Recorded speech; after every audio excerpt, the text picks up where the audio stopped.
It's Lisa from Been There, Got Out.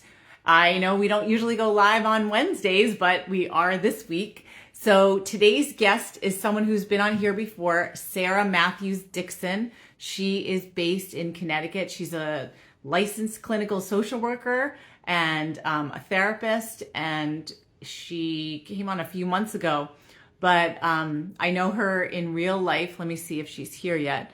I know her in real life, and something that came up in a conversation made me think, ooh, we need to have her back because it has to do with things that we all find important, especially in these difficult cases when other professionals get involved, like therapists, evaluators, etc. And I don't see her yet, so I'm hoping she can figure out how to get on. There she is. Okay.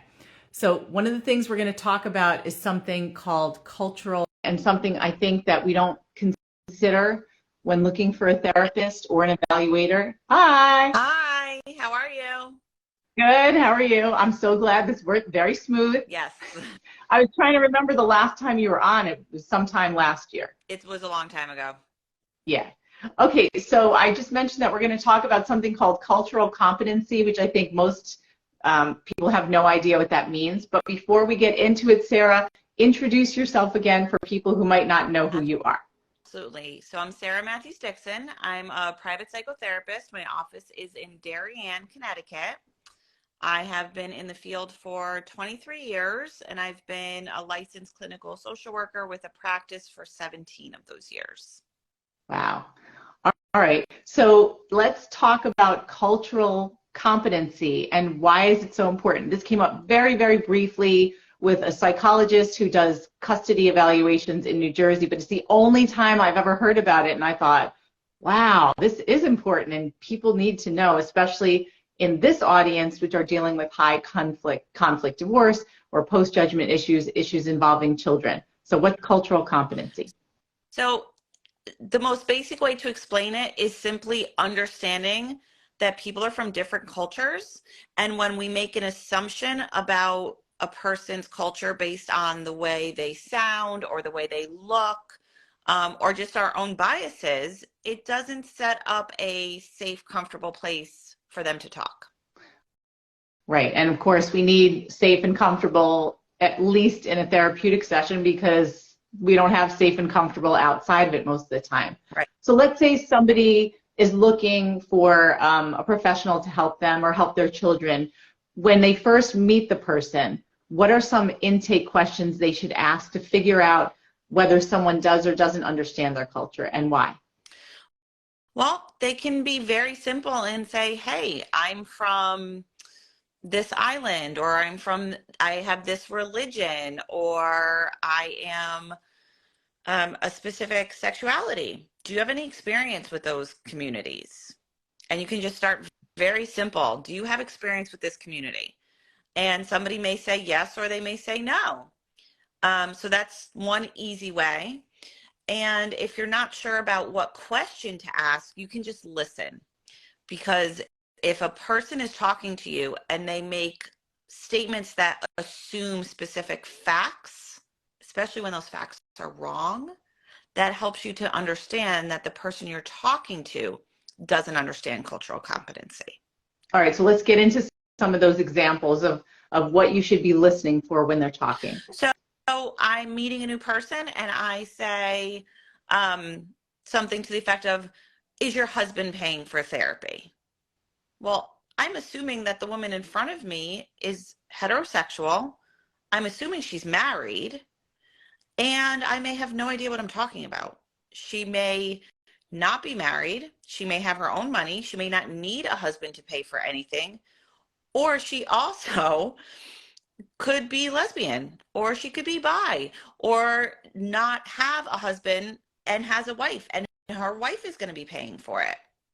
Or I might say that, I might say to a child, so you live with your parents, right? Not every kid lives with their parents. Maybe they only live with mom. Maybe they only live with dad. Maybe they live with grandma. Maybe they live in a foster family. I have not made that child feel comfortable in my office to say, no, I don't live with mom and dad because I've assumed that I know something about this person before I've asked the question. Yeah, I mean, and immediately I would think someone thinks she doesn't get me. She sees me in the box. She sees me in a Yeah. box. Maybe I asked somebody, oh, I'm checking off all the demographic boxes. African American, right? Well, the person's not African American. They're from Jamaica, or they're from Trinidad, or they're from Panama, or they're from Puerto Rico. They're just really dark because there are people from Puerto Rico that have much darker skin, and there's people from Puerto Rico who are blonde hair, blue-eyed, and light-skinned. Which makes you think of language too. That's a huge one. You can see, again, you're talking to somebody who might look black, but they speak Spanish. And you've now insulted them because, again, you're saying, I know who you are before you even tell me who you are. Right. And that, or you see someone, yeah, who you think looks Hispanic and speaks to them in Spanish. Correct. That's really, because then you're like, what? I don't speak Spanish. Right. So it's like all these judgments. It's judgments. And what the one thing that your therapist's office is supposed to be is non-judgmental. Yeah. Okay. And so that's sort of like, we talked about how many therapists will talk about themselves after the initial meeting, self-disclosure, but your office is different. Let's talk about holiday decorations. How do you feel about putting stuff up in your office, or tell us a story of what happened when you did? Well, I actually did that recently this Christmas. I had, being Catholic, I had just a little tabletop candle Christmas tree decoration. And I had a Jewish client who said, where's your menorah? I said, and he was a child. And I said, I don't have one. She's like, why not? I'm offended by your Christmas tree. And I said, you are so right. You should be offended by my Christmas tree. If I'm going to have a Christmas tree, I should also have a menorah. And he's like, okay, so you're going to fix that for next year, right? I said, absolutely. Yeah. That's great. So I will make sure if I have my Christmas tree up, I will also have a menorah in my office. You should probably have a few other things up in your office too. I'm sure. I gotta Google it and make sure I cover everybody. Right. Yeah. And that's also something, you had said something about how you don't put family pictures or pictures of your children on your desk like other people do. Why not? So, self-disclosure is really a tricky topic in the therapeutic setting. And a lot of times clients need to view you they get to assume about you, right? And they have this idea about who you are. If I have pictures in my office, I am making it very, very hard for them to imagine who I am because I'm showing them who I am. They need to be able to create a transference to me. And it's much harder to do that if you see, I'm a mom, I have this type of kids, I'm married, I'm not married, any of those things. I don't post online either. You cannot find my life online, my kids, because I don't think it's appropriate. I might share something with you about my family, but I get to control what my clients know instead of them maybe seeing me at a party with a glass of wine in my hand. That's not necessarily something I want my clients to see, or to see my kids swimming in the pool. Again, not something that I think is helpful for my clients. So I don't post anything about my family. Yeah. I mean, it makes sense. I mean, because of the transference you talked about, but also your own personal privacy. My own personal privacy. Correct. Because in today's world, you can find out anything about anybody. And my children need to be separate from my business. They need to be safe, and they need, I really screen my clients to make sure everybody's appropriate, but once in a while, it may not be safe. And I don't want even somebody who goes to the same school as my kids to know that they go to school with my kids. That could happen. So. All right. What about, our business name has been there, got out, and the been there part is why a lot of people like us, because they say you've experienced what I've experienced, so you understand me better. As a therapist, people often may ask you, how can you help me if you don't know my experience? You haven't experienced you're not from my culture. You haven't been through what I've been through. How do you respond to that? Well, I usually start with, it's important for you to teach me. What is it like to be you? What is it like to be in your culture? What is it like to be in your body? What is it like to go through every day as Katie or as Jimmy? It's your job to teach me, because I may have 50 clients with depression. I may have Black clients, white clients, Asian clients, biracial, different languages, different sexuality. But that doesn't mean that your feelings are all those other people's feelings. So you're unique, and you have to teach me about your unique experience.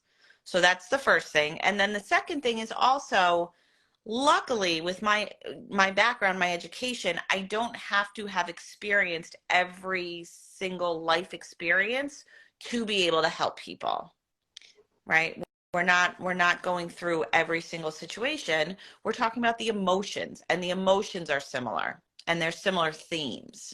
So I don't have to have gone through all the same stuff. Yeah, and now I'm thinking about how people can do continuing education, and I think I forgot to Absolutely. mention this before. Why is it important to find somebody who does continuing education, not just to keep their license? Because everything's changing.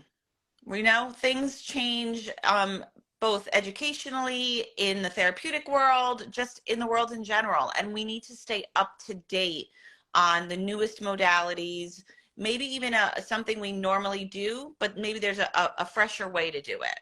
There's a new perspective that we can learn. Sometimes we just tweak something a little bit, and that helps to make that intervention just that much more powerful for a client.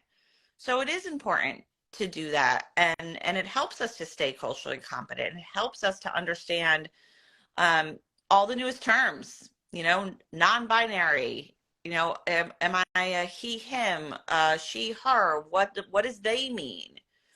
And to be able to understand that and stay educated so that I'm not offending people, even accidentally. Mm, yeah. I mean, that's how people get offended a lot of the time, when somebody doesn't intend to. And then, unfortunately, the way things are these days, people don't even want to have a conversation to try and educate the other person on why Right. it's offensive and what they can learn from that. Absolutely. Yeah. So that also makes me think about the importance of rapport. And I think we talked about this during our last Instagram Live, but rapport is really important, if not the most important thing, right, between a therapist and a client. So for you, how long do you give it, or how does it usually work to know if someone does have a rapport? Because sometimes it doesn't happen in the first session. It generally doesn't happen in the first session, actually. It takes several sessions to build a rapport. And I think about that as the person learning that this is a safe, non-judgmental zone for them, that they can say whatever they want, and it's not going to be overwhelming to me. It's not going to upset me. I can handle it. That they can trust me to handle their stuff and to not be judgmental. So I try to give it between 4 and 6 weeks. And then if I feel like something's not vibing right, I'll usually ask, like, hey, I really enjoy feedback. Can you let me know how you think we're doing? And that usually opens up the conversation to a client to say, I'm not sure. Like, I feel like I should feel something by now. Or is there a reason I don't feel better yet? Or no, it's not you. I just wanted to be better in 3 sessions and out. So I don't try to wait too long, but I think it takes at least 4 to 6 weeks before a person can develop that type of rapport. And it's all about, Go ahead. I was just going to say, it's all about telling them, like, we're partners. I am not like Oh, volume. Or I'm going to tell you what to do and then you're going to be better. That's not how this works. We're partners. You have to teach me what it's like to be you. And the more data I have and the more I understand, the better off we're going to be able to work together. Yeah, and I was thinking that the example you mentioned is asking the client how they feel. What about if you feel really uncomfortable? How do you handle if you have a client that you just are like, I don't want to work with this person? I try to think about it like, why don't I want to work with this person? Is this a me problem? Because sometimes it is. You know, there's something called countertransference. We could be having, therapists can have a reaction to their clients.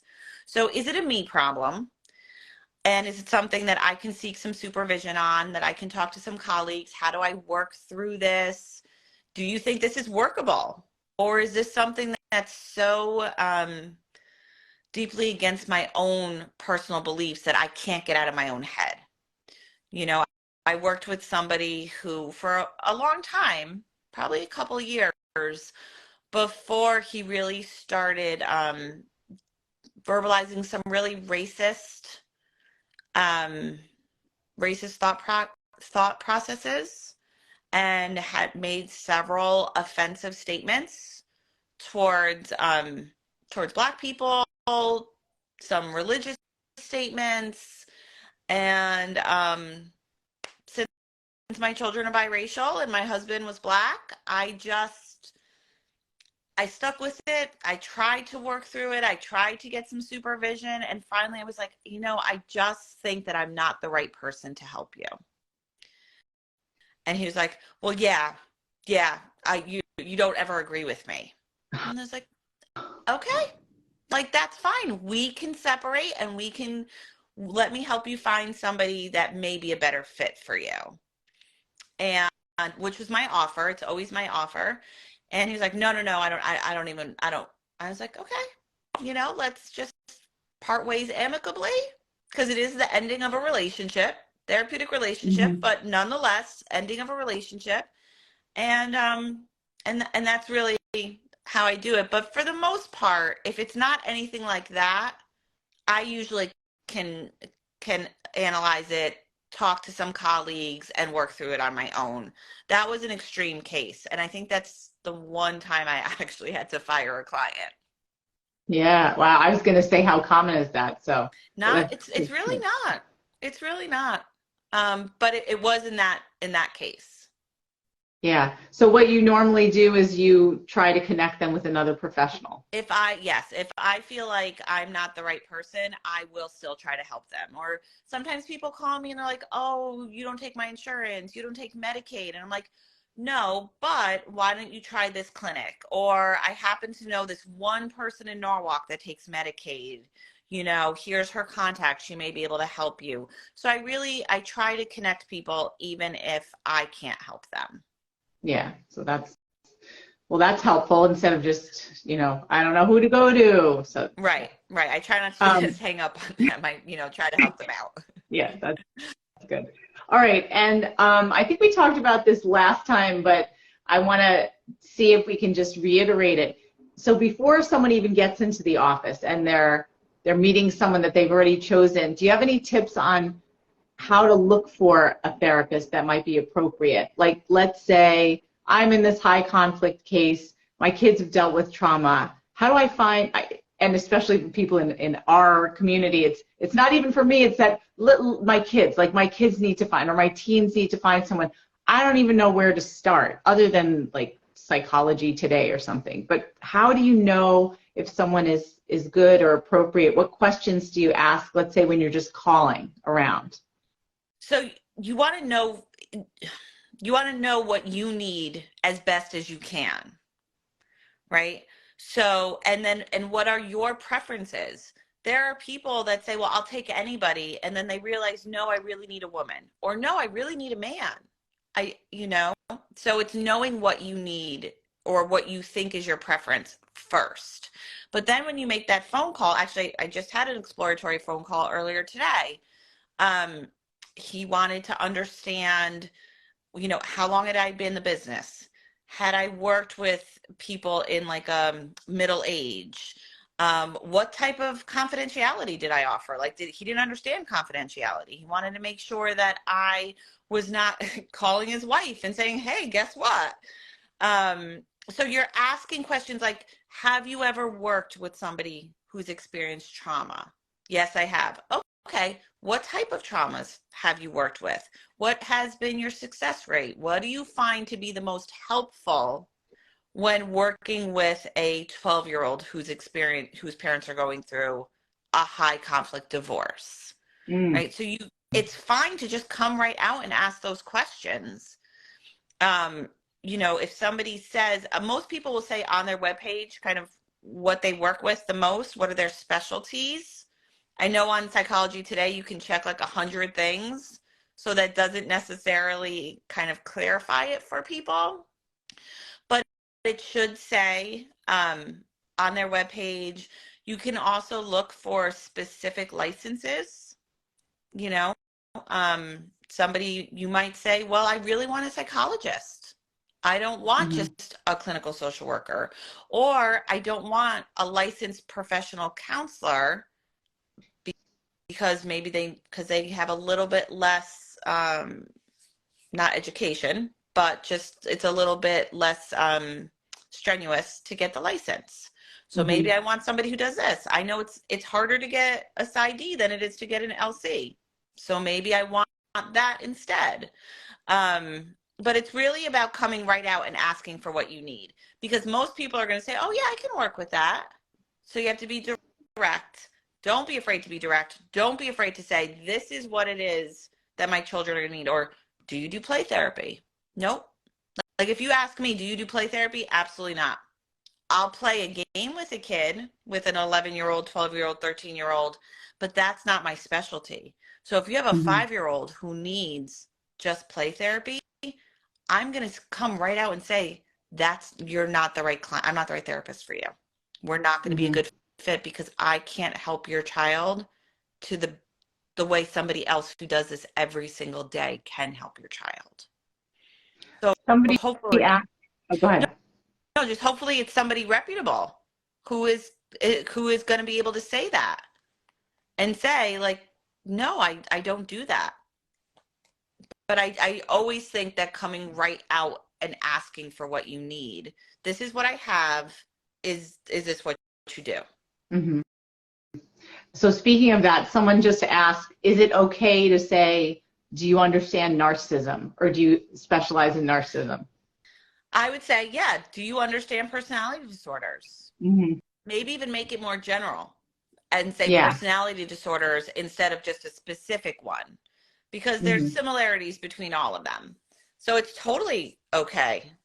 Yeah. And I was thinking that some of the questions you were saying remind me of questions that we tell people to ask when they're looking for an attorney. And one of the ones that something you said made me think of is, how have you dealt with a case like mine? Like a case like mine. So like a 12-year-old, when you said, how do you deal with kids going through divorce or something like that? So that sounds like the same kind of question. Like it's also like you're testing, not just like, have you dealt with divorced kids, but how have you dealt with it? Like what, and the other thing you said was success rates. I've never heard somebody ask a therapist that question, because it seems so hard to tell. Like, so how do you know if something is a success or not? I judge it by how long do they still need me. Oh, okay. So they've graduated. If they graduate, they've graduated. How many people can you say that are making progress? Maybe they've not graduated, but are they making progress? I just had somebody who's gone down to every other week, and she presented the idea to me, and I said, this has been on my mind. I was thinking that we need to reduce sessions. You don't need me as much. You don't want your clients to always need you. You want them to be able to, you want to teach them what they need. How do they manage conflict? How do they manage the emotions? How do they deal with life? And then you want to send them on their way, kind of like parents. Right. And you assume that maybe they're going to come back for a tune-up. You know, maybe there's a new stressor and they need 6 months of sessions, but the idea is not for somebody to be in therapy forever, unless they just enjoy therapy and they enjoy the objective conversation. Wanting And to some come people to do. session and needing to come to session is two different things. Yeah, good point. Okay, I just got a question. Can I ask if you are familiar with the court system? I was. It's been a few years, so I don't know how much has changed, but I have gone into and had to testify in several divorce and custody cases. So I would say I have some familiarity. Okay. Do you think that many therapists are familiar with the court system? Because we often get the issue of when a child is talking to a therapist and then high conflict case, they want the therapist to come in and testify. Is that something that happens often? I think a lot of therapists actually shy away from having to go to court. They don't want to. So unless you have somebody that specifically that specializes in that, I don't think a lot of therapists are well versed. Right? Like I'm willing to go to court, but it's not something I do every day. So if you're saying I need somebody who does this every single day and knows the system inside out, I'm going to say I'm sorry, I can help you with the mental health part, but I don't know the system inside out. So if that's like an expert. Right. So if that's a requirement, let's find you somebody else who is doing this, with every case. Yeah, that makes sense. Okay, so I don't think I've forgotten anything. Sarah, is there anything else you want to say? And if not, how can people find you? I don't think so. So people can find me on my website is the easiest way. It's smdpsychotherapy.com. You can also, my phone number is right on there. And I mean, I'm on Instagram, but I don't post a lot. So it's not the best way to find me.